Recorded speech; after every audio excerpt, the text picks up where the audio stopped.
नमस्कार, मीडिया हलचल देख रहे हैं आप और मैं हूं आपके साथ अर्पित जैन। आगामी 30 अगस्त को एक विशेष कार्यक्रम का आयोजन आपके घर में पूरे देश में होने जा रहा है और ये है प्रकृति वंदन का। प्रकृति ने हमें बहुत कुछ दिया, तो हमारा कर्तव्य बनता है कि प्रकृति को हम नमन करें और कुछ जवाब में कुछ दें। हिंदू आध्यात्मिक एवं सेवा प्रतिष्ठान के साथ आरएसएस इस आयोजन को करने जा रहा है। क्या इस आयोजन की खूबियां हैं, क्या इस आयोजन में आप घर बैठे कर सकते हैं, इस पर बात करने के लिए हमारे साथ आज जुड़ रहे हैं आरएसएस के चंद्रनगर यानी फिरोजाबाद और मैनपुरी के विभाग संयोजक सौरभ जी। आप ब्रज प्रांत शैक्षणिक संस्थान प्रमुख भी हैं, हमारे साथ आज ऑनलाइन जुड़ रहे हैं। स्वागत है सौरभ जी, कैसे हैं आप? नमस्कार, बहुत बढ़िया। 30 अगस्त को ये खास आयोजन घर में बैठ करके और पूरे देशवासी, देश के घर घर में जिस तरह से आप लोग इसका प्रयास कर रहे हैं, क्या है सर ये आयोजन और क्या इसकी विशेषताएं? दरअसल जैसा आपने अभी बताया कि हिंदू आध्यात्मिक एवं सेवा फाउंडेशन ने राष्ट्रीय स्वयंसेवक संघ की पर्यावरण गतिविधि के साथ मिलकर एक प्रकृति वंदन कार्यक्रम का आयोजन किया है। इस कार्यक्रम के अंदर हमारा उद्देश्य है कि घर घर तक, आम जनमानस तक प्रकृति के प्रति संवेदनशीलता, प्रकृति के प्रति लगाव व सम्मान, ये तीन चीजों का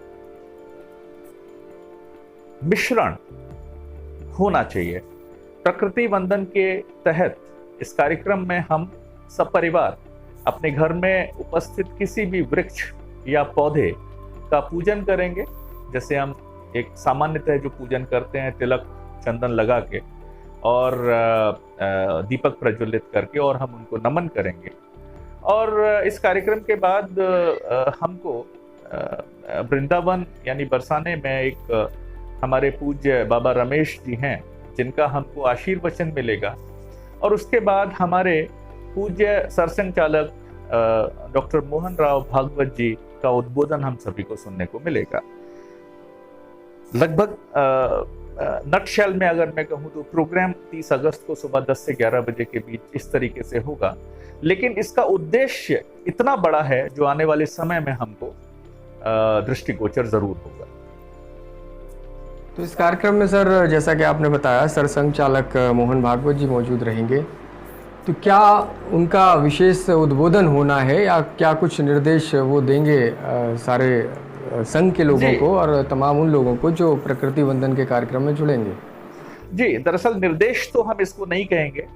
राष्ट्रीय स्वयंसेवक संघ ने हमेशा आह्वान किया है, निवेदन किया है और लोगों ने उसको काफी सराहा और माना है हमेशा से।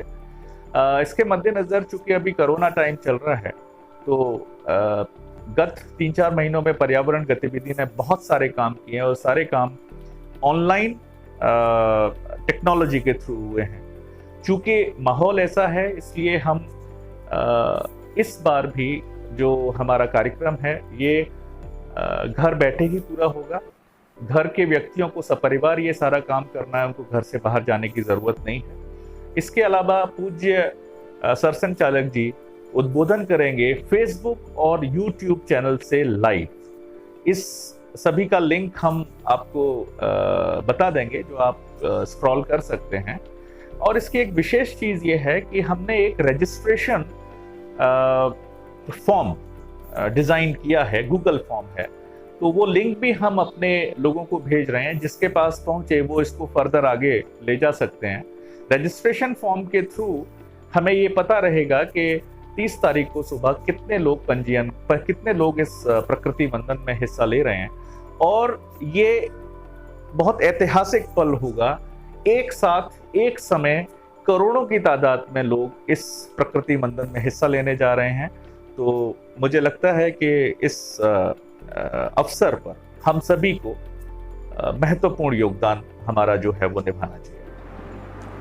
सौरभ जी, जैसे आप फिरोजाबाद और मैनपुरी के लिए विभाग संयोजक हैं आरएसएस के लिए, तो क्या खास विषय जो तैयारियां चल रही हैं या कहें कि किस तरह से ब्रज प्रांत के या फिरोजाबाद और मैनपुरी जनपद के लोग किस तरह से जुड़ रहे हैं और क्या संख्या बल रहेगा इस कार्यक्रम में? देखिए, एक बड़ा आनंद का अनुभव होता है जब मैं ये बताता हूँ। चंद्रनगर विभाग ने जब से पर्यावरण गतिविधि ने अप्रैल कोरोना पीरियड से जब कार्य अपना करना शुरू किया इस समय के दौरान, तो चंद्रनगर ने बहुत अच्छा प्रदर्शन किया है। मैनपुरी, फिरोजाबाद ने मिलकर पहले हमने एक कंपटीशन किया था अप्रैल के अंदर, जिसमें अखिल भारतीय स्तर पर ऑल ओवर इंडिया हम बहुत अच्छी संख्या के साथ हमने प्रदर्शन किया और नंबर 1 रहे।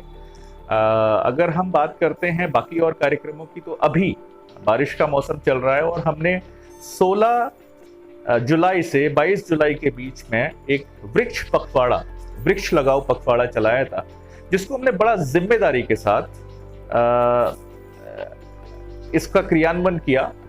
अमूमन क्या होता है कि हम जब वृक्ष लगाते हैं तो वृक्षों के जो सुरक्षा होती है या वृक्षों के पोषण की व्यवस्थाएं हमारे पास नहीं होती हैं।